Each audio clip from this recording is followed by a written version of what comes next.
name is wMinji Chang. I'm the Executive Director of Collaboration and your host for Coffee Break. And today I'm so excited because sitting with me is the beautiful and talented Melissa Polinar. Aw, thank you. Thank you for coming out. Thanks for having me. Yeah, so I'm so excited to have you in LA because you're in LA pretty often, but you're at home at Texas. Yes. The other time. Yeah. What part of Texas are you from again? Dallas-Fort Worth area. Dallas-Fort Worth area. Yeah, a little bit different than LA. Way different. Yeah, it's a totally different pace, different life, and I feel like sometimes I live kind of two different lives. Yeah. Jekyll and Hyde kind of thing. When I'm in LA, I'm running around everywhere and just... It's the hustle. hustle. That's definitely the LA. Yeah, and you kind of need to do that over here, though, as you know. But in Texas, it's just a little bit more like laid back, just being with family. Yeah. Going to a grocery store and getting stuff and not really thinking about what's your next move in the music industry, which is always kind of like very draining for me. Yeah. I just love being creative for the most part, so... Yeah. It's hard. It's like, that's what I hear from a lot of artists, that it's a necessity, but you don't want to always be caught up in the business side. That's like where you're like, I just want to make cool stuff. You know, people always talk about balance, and I think it's just hard for artists to attain that in the first place. Because I remember when I was writing my last record, my headspace is just not in the business at all. I was just wanting to make sure that what I'm writing is what I want to write. Yeah. And not be caught up in like, what's the new sounds? Yeah. Like, what's the I don't know, the What's trend. the hot jam right now? Yeah, and I mean, I guess some people like thrive on that stuff, but like I never was that kind of artist. And I never was a person that want to be edgy or like ahead of the curve. I just want to be authentic. And I think at the end of the day, people just want to be people want to hear authenticity. Whether you be edgy or softy or whatever you are as an artist, I think when you hear it, it's like I can hear you. Exactly. Yeah. Because I think you're totally right. Some people really are that pop culture. You know, and that is their style. So maybe they're not even like really fabricating or making something up. It's really just who they are. And so it works for them, but when you're forcing it. And that's what I've always loved about, I mean, I've been listening to your love songs for many years now. And they just, you know, they really tug at the heartstrings because it's really coming from you. So the fact that you're saying that to me, that like you make sure that it's you speaking in your words in the music, totally makes sense. I love it. I try to make sense. Well, I'm excited. And you're doing so many collaborations with awesome artists, so many that I love personally and some that I don't know, but I'm sure are incredible. And how's that been? I mean, like you're such a collaborator. I love that about you. I mean, I love collaborating because I feel like even in my, like in a selfish perspective, like it expands your horizon. Yeah. Like if I write with somebody outside of my genre, like it kind of expands like this box of like musicality or lyrics or whatever it is that I'm trying to expand in my artistry. Right. So I mean, it's some people think that collaboration means like you don't have an identity, so you need people around you all the time to kind of do the stuff for you.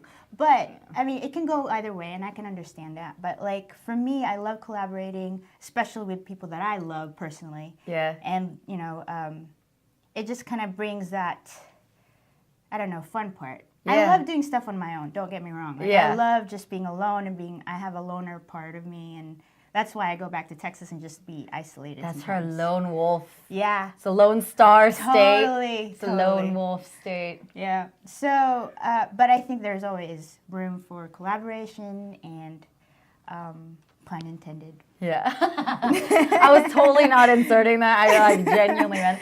But and I've asked this of a lot of our interviewees, just like, are there, because we have all sorts of different Asian American artists come through that are singers and writers and directors and actors and comedians. Who are people, I guess, even like talent that you would sing with, or if there's a producer, like who are people that you would love to work with? I have a long list.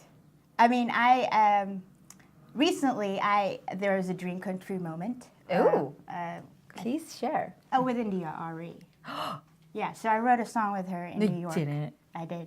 Oh my God, I'm gonna cry. I mean, I was freaking out inside when it was actually happening, but I was trying to be calm. But she has been a really awesome in my life. Not only just a supporter of my music, but she's like, you know, took on this older sister vibe. Wow. Yeah, and I even like would confide in her when I felt a little discouraged. And you know, the artist journey is just such a unique thing that even your own family sometimes don't understand it. They love you, Yeah. and they do support you, but that sometimes there's like a disconnect of what you're really going through. It's just a completely, like you said, unique journey that unless you're living it, and no two actors, or not actors, like no two artists go through the same thing because their milestones are different or who they meet Pretty are much. different, right? Yeah. So yeah, it's hard to relate. Yeah, so I reached out to India, and then she's just very encouraging and all that stuff. And so when I went on tour last fall, there was a stop in New York, and I didn't even know she was in town. She texted me, and she like, hey, I'm gonna go to your show tonight, and do you want me to sing with you? So she ended up singing like a few of my songs with me. What? Yeah, and she's the one who volunteered. So I'm like, That's incredible. yeah. And then the following day, she invited me to her place so we could write. So we did write a song. So that was one. And then like I have a whole list of people that I would love to write with because of just sheer admiration of their work. Probably I would say John Mayer. Okay, hey. Yeah. What's up, And- John? Yeah. What's up? You want to work? Yeah. Melissa's put it out there. We're going to tweet this to him. It's cool. I mean, Pharrell too. Yeah. I mean, Tim. You know him. I would love to work with Pharrell. I think he's a genius and just kind of like innovative in every way, musically. Yeah. So, but I'm very open. Like, who knows? Like, I didn't think that India and I would ever work, but like, Yeah. we ended up doing. That's amazing. That's a pretty incredible story. And then she's like, hey, come over. Let's write. I know she's really down to earth. I mean, especially if she loves your work and who you are, it's like she's all in. She's not, you know, if she doesn't like your work, she'll tell you, like, Nice. straight out. Very I love cool. That. Yeah.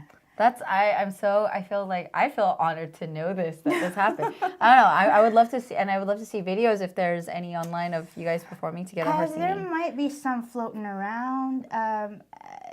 There's one in my channel that we did a couple of years ago when she went on tour, Okay. and she stopped in Dallas, and so she put me on the list, like guest listing, and so I went with my sister-in-law, and we had a girly date. And, Nice. And then after the show ended, she invited me backstage, and then I thought it was just a hangout, and then I would end up leaving, but she told me, Melissa, you're not leaving. You're not going anywhere until you sing a song for my crew. So, What? So I ended up singing. That was like a few years back. So India already puts you on the spot. You sing. yeah, That's amazing. yeah. So she's been really awesome. Yeah, that's awesome. And can I just ask, like, for you, I mean, you've been singing for a long time, been an inspiration to so many other artists, including people that I've known in collaboration. Like, they're the ones who introduced me to your music. And how's that been for you being Asian American and in an industry where I hear stories from people where they're straight up, you know, I can't market you. I don't know. have a bunch of stories. We could have like a whole day of conversation right now, like talking about that stuff. My initial entry to the music industry was when I was 15. Wow, okay. You know, I was still living in Texas, but I got discovered by this, I guess, industry guy, and from Nashville, and immediately he was like, "Let me invite you to the offices in Nashville," and this was a Warner Brother publishing thing, and so there was executives in front of me, and I played them all my songs. Then some of them those songs were not that great, but those were the ones that I had. That's great.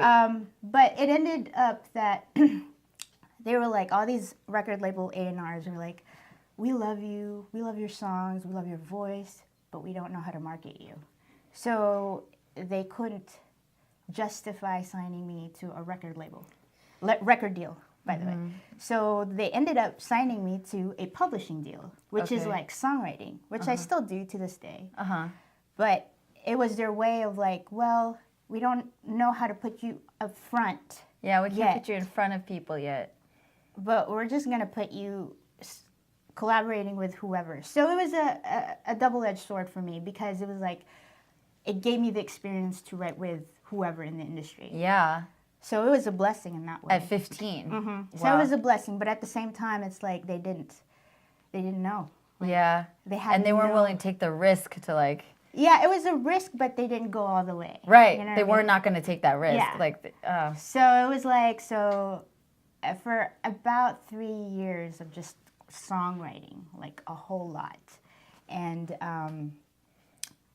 after my deal was done, some of my bosses, left. My publishers left, and some of, so at that time I was like, I need to leave and go back home. So when I went back home, I took a break. I didn't really do music, and then YouTube started to happen. Yeah. So that was one, so YouTube was like kind of my resurgence back into the thing, and it presented this Asian American, a bunch of us were doing that kind of this thing. community, right? Yeah. And so that's what I realized, like, wow, like, I viewed myself as an artist. It didn't matter who I was ethnically and all that stuff, but then at that time, it made me realize, well, maybe this is something that I need to do to represent the people who look like me, girls who look like me, who want to play guitar and be songwriters. And so it kind of presented like another facet of purpose. Right. Not just writing a song and singing well, but to represent a community that's underrepresented. Really. Right. So, and how many other people are being told, like, oh, we don't know what to do with you, so we're just going to keep you under wraps or like put you behind the scenes, behind which the is scenes. not a problem. You can be behind the scenes if you want to. But if you also want to be in front, that should also be an option too, especially with all the talent that is out there, right? Absolutely. I don't know. Yeah, it's but we have to keep going. Yeah. I think that is the takeaway, if anything. Absolutely. Well, props to you and respect and thank you for being persistent. I can imagine there's a lot of moments where you can just throw in the towel too and be like, I don't want to deal with this anymore. Yeah, I mean, it's an everyday struggle. You just have to kind of decide every day if you want to keep going. And every artist has their thing and journey, and I think we just need to help each other out and support each other. For sure. Yeah, well, thank you so much. I feel so honored that I got to interview Melissa. And we'll definitely have you back whenever you're in LA. We'd love to talk with you again, or if we're in Texas, because we have collaboration out in Dallas. Okay. But definitely want to keep up with all the cool things you're doing. Definitely. So we'll talk to you again soon. So thank you guys so much, and we'll see you guys next time on Coffee Break. Bye. Hey guys, thanks so much for checking out Coffee Break. Please subscribe to the Collaboration channel to get more Coffee Break interviews, and also check out our Green Room Music series. You can also check out our website, collaboration.org, for updates on our live events, our blog, and our Collabcast podcast, which is also available on iTunes. Please follow us on social media at Collaboration. Their links are right below. Thanks so much for joining, and we'll see you next time.